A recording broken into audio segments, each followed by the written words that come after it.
தாய் தமிழ் உறவுகளுக்கு வணக்கம். பல்வேறு அதிசயமான, ஆச்சரியமான, அறிவியல் சார்ந்த, ஆன்மீகம் சார்ந்த, உண்மையாகவே நாம் தெரிந்து கொள்ள வேண்டிய, அவசியம் புரிந்து கொள்ள வேண்டிய விஷயங்களை முத்தமிழ் முரசில் நாம் தொடர்ச்சியாக காணொளிகளை வெளியிடுறோம். முத்தமிழ் முரசை பின்தொடருங்கள், முத்தமிழ் முரசோடு இணைந்திருங்கள். இன்றைய முத்தமிழ் முரசில் நாம் அறிந்து கொள்ள வேண்டிய அதிசயமான விஷயங்கள்ல நவபாசானம். இப்போ நவபாசானம் அப்படின்னு சொல்றதை விட பழனி முருகன் கோயிலுடைய சிலை அப்படின்னு சொன்னோம்னா அவங்களுக்கு புரிஞ்சிடும். பழனி முருகன் கோயிலில் மலை மேலே அந்த கருவறையில் இருக்கக்கூடிய முருகனுடைய சிலை என்பது கல்லால் செய்யப்பட்ட கற்சிலை அல்ல. அது நம்ம எல்லாருக்கும் தெரியும். அது ஒரு நவபாசான சிலை. அந்த சிலையை செஞ்சது கற்சிலைகளை செய்வது போல நம்முடைய ஸ்தபதிகளோ இல்லை என்றால் கல் தச்சர்களோ சிற்பிகளோ அதை செய்யலை. மாறாக நவபாசானத்தை வைத்து போகர் செய்திருக்கிறார். 18 சித்தர்களில் மேன்மையான சித்தராக இருக்கக்கூடிய போகர் என்கின்ற சித்தர் தான் முதலாக அந்த நவபாசன சிலையை செய்தார் அப்படிங்கிறது நம்ம எல்லாருக்குமே தெரியும். அந்த போகர், அந்த சிலையை செய்த அந்த போகர் அங்க வச்சு செய்யலை அப்படிங்கிறதையும் நம்ம புரிஞ்சுக்கணும். அது பழனி கோயிலில் வச்சு அந்த மலை மேலே வைத்து செய்யப்பட்ட சிலை இல்லை என்பது நம்ம புரிஞ்சுக்கணும். அது எங்க வச்சு போகர் செஞ்சிருக்கிறாரு அப்படின்னா, நம்ம திண்டுக்கல் பக்கத்தில் கன்னிவாடி, அந்த கன்னிவாடியிலிருந்து 15 கிலோமீட்டர் தள்ளி இருக்கக்கூடிய அச்சம்பட்டி, அந்த அச்சம்பட்டியில இருந்து 2 கிலோமீட்டர் தள்ளி இருக்கக்கூடிய மெய்கண்ட சித்தர் குகை அப்படின்னு கூட நம்ம சொல்லலாம். இல்லை என்றால் போகர் குகை அப்படின்னு சொல்றாங்க. அங்க வச்சுதான் இந்த நவபாசானத்தை வைத்து போகர் முருகன் சிலையை செய்தார் அப்படின்னு சொல்றாங்க. அது செய்யப்பட்ட அந்த இடம் சொல்றாங்க இல்லையா, அந்த கன்னிவாடி அச்சம்பட்டி பக்கத்துல, அந்த இடத்துல இருந்துதான் மேற்கு தொடர்ச்சி மலை தொடங்குகிறது அப்படிங்கிற ஒரு கூற்று கூட இருக்குது. அந்த மலையின் பெயர் அரிகேசவ மலை அப்படின்னு கூட சொல்லலாம். இப்ப இந்த மற்ற சிலைகளுக்கெல்லாம் இல்லாத ஒரு பெருமை இந்த முருகன் கோயிலில் இருக்கக்கூடிய இந்த சிலைக்கு மட்டும் இருப்பதற்கான காரணம், இது கல்லால செய்யற, நம்ம ஏற்கனவே சொன்ன மாதிரி இது நவபாசானத்தினால செய்யப்பட்டிருக்குது.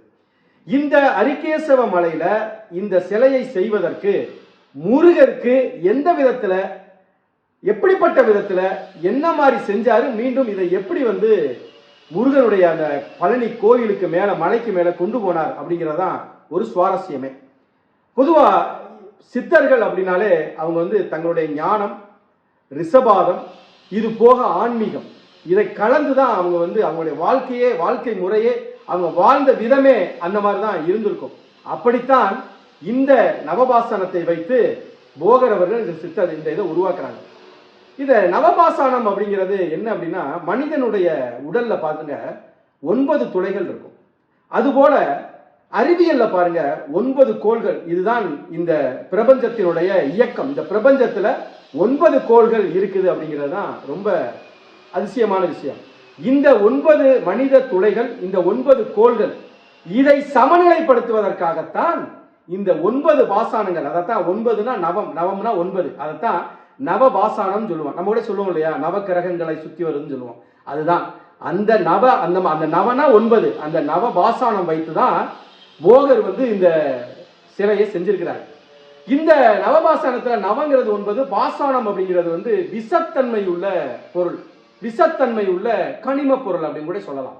அப்ப விஷத்தன்மை உள்ள பொருளை சரியான விகிதாச்சாரத்துல, சரியான விகிதத்துல கலக்கும் போதுதான் அது மருத்துவத்தன்மை அடையுது. இப்ப நவபாசானத்து அப்படின்னு சொன்னோம்னா, அந்த நவபாசானம் என்னன்னு சொல்லிடுவோம் நம்ம முதல்ல. அதுல ஜாதிலிங்கம் முதல் நவபாசனம் முதல் பாசனம்ங்கிறது ஜாதிலிங்கம், மனோசிலை.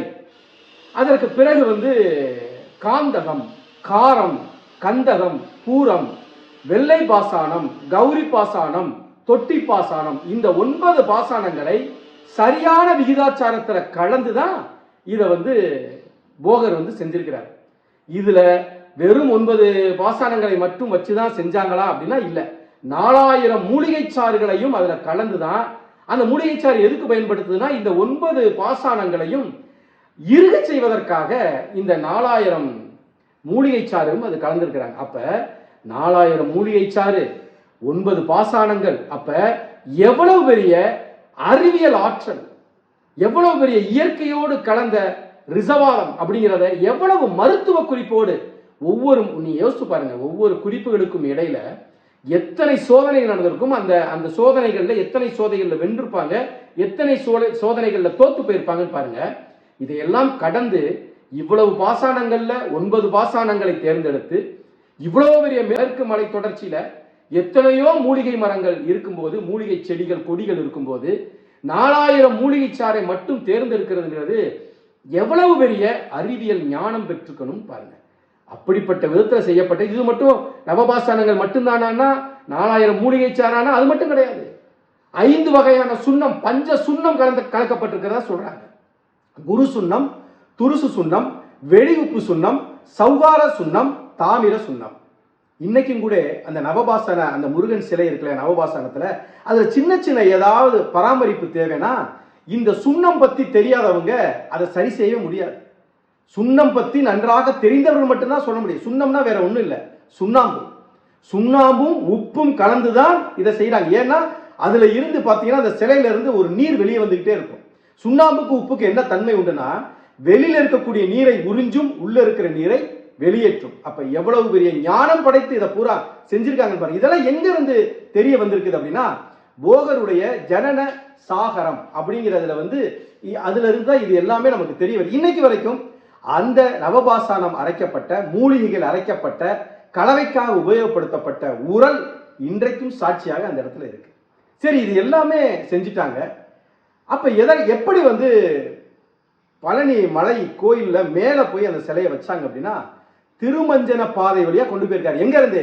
கன்னிவாடிக்கு பக்கத்தில் இருக்கிற அச்சம்பட்டியில இருக்கக்கூடிய மெய்கண்ட சித்தர் குகை அப்படிங்கிற இடத்துல இருந்து இந்த மலை மேல கொண்டு போய் வைப்பதற்கு திருமஞ்சன பாதை அப்படின்னு சொல்றாங்க. அந்த திருமஞ்சன பாதையில போய் தான் சித்தர்கள் தன்னுடைய சீடர்களோடு கொண்டு போய் அங்க வச்சிருக்கிறாரு. அது எங்க வேணா வச்சிருந்திருக்கலாம், மலைக்கு அடிவாரத்துல கூட வச்சிருந்திருக்கலாம், இல்ல அச்சம்பட்டி பக்கத்திலே கூட வச்சிருக்கலாம். அதுலயும் ஒரு அறிவியல் இருக்கு. அந்த மேடான அந்த மலை மேல குறிப்பிட்ட அந்த சிலை இப்ப இருக்கக்கூடிய இடம்தான் அந்த நவபாசன பொருத்தப்பட்ட நவபாசன பாசனங்கள், அந்த மூலிகைகள், அந்த சுண்ணம் இதையெல்லாம் கலந்து வச்சோம்னா அந்த இடத்துல இருந்தால்தான் அதற்கு சிறப்பு. அந்த இடத்துல இருந்தால்தான் அது உருகாம இருக்கும் அப்படிங்கிறதுதான். இன்னைக்கு நம்ம அதுல என்ன செய்யறாங்க? சந்தன அபிஷேகம், பாலாபிஷேகம், நெய்யாபிஷேகம், பஞ்சாமிர்த அபிஷேகம், அது எல்லாம் பண்ணும்போது அந்த நவபாசனத்தின் மீது பட்டு வரும்போது அது மருத்துவ குணம் அடையுது அப்படின்னு சொல்றாங்க. எந்த அளவிற்கு இது உண்மைனா, போகர் அவர்கள் சீனாவுக்கு போயிருந்தப்ப பெண்கள் சம்பந்தப்பட்ட விஷயத்துல அவர் கொஞ்சம் இலகி போய் அவருடைய மனநிலைகள் மாறி தன்னுடைய சுயத்தை இழந்த போது புலிப்பாண்டி சித்தராகிய போகருடைய சீடர் போகரை அழைத்து போகரை தூக்கிட்டு இந்த நவபாசன முறையில இந்த மருத்துவத்தை பழனி கோயில வச்சு செஞ்சதுனாலதான் அவர் மீண்டும் தன்னுடைய ஆற்றலை பெற்றார் அப்படின்னு கூட இருக்கு. இவ்வளவும் செய்த இந்த நவபாசன சிலையை, முருகரை, அந்த முருகன் சிலையை உருவாக்கிய போகர் அந்த இடத்திலேயே தான், அதாவது பழனி கோயிலில தான், பழனி சிலைக்கு அடியில் தான் குகை அமைத்து ஜீவசமாதி அடைந்தார் அப்படிங்கிறதும் உண்மை. இவை அனைத்தும் நாம் தெரிந்து கொள்ள வேண்டிய, அறிந்து கொள்ள வேண்டிய அறிவியல் ஆன்மீக விஷயம். தமிழருடைய தொன்மை, சித்தர்கள், சித்தர்களுடைய ஞானம், அவர்களுடைய மெய்ஞானம், அவர்களுடைய ஆன்மீகம், அவர்களுடைய அறிவியல் 2500 ஆண்டுகளிலிருந்து 5000 ஆண்டுகளுக்கு முன்பதாகவே இவ்வளவு பெரிய ஞானம் படைத்திருந்தார்கள் என்றால் தமிழருடைய தொன்மை எவ்வளவு பெரிய உயரியது, உலகத்திற்கே மூத்தது அப்படின்னு சொல்றோம் இல்லையா? அது சாதாரணமானதல்ல. அறிவியல், ஆன்மீகம் இவை அனைத்தும் கலந்ததுதான் பழனி கோயில் இருக்கக்கூடிய நவபாசனம். இந்த ஒன்று சிலையை தான் அவர் செய்தாரா அப்படின்னா இல்ல. இங்க கொடைக்கானல்ல இருக்கக்கூடிய ஒரு அருள்மிகு வேலப்பர், குழந்தை வேலப்பர் கோயில் இருக்கக்கூடிய அந்த முருகர் சிலையும் அதுவுமே போகருடைய சிலைதான். இன்னும் சாத்தூர் உள்ள இருக்கக்கூடிய சதுரகிரி மலையில இருக்கக்கூடிய ஒரு மறைந்த குகையில் இருக்கக்கூடிய முருகருடைய சிலையுமே போகர் உருவாக்கியதான். கிடைக்கப்பட்ட தகவலின்படி இந்த மூன்றும் தான் போகர் செய்ததாக சொல்லப்பட்டாலும் இன்னும் சிவகங்கை, சிவகாசியில் உள்ளதும் இதே நவபாசன சிலை தான் போகர் செய்துதான் என்று சொல்லப்படுகிறார்கள்.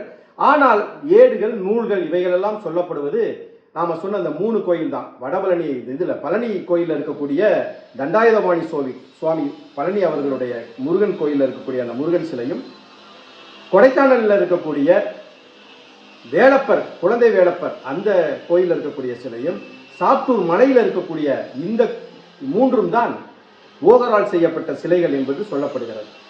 ஆய்வின் அடிப்படையில் தமிழனுடைய தொன்மை, ஆன்மீகம், அறிவியல் இவை அனைத்தும் நமக்கு உணர்வானதே, உரிமையானதே என்று சொல்லி இந்த காணொளியை நிறைவு செய்கிறேன். முத்தமிழ் முரசை பின்தொடருங்கள். முத்தமிழ் முரசோடு இணைந்திருங்கள்.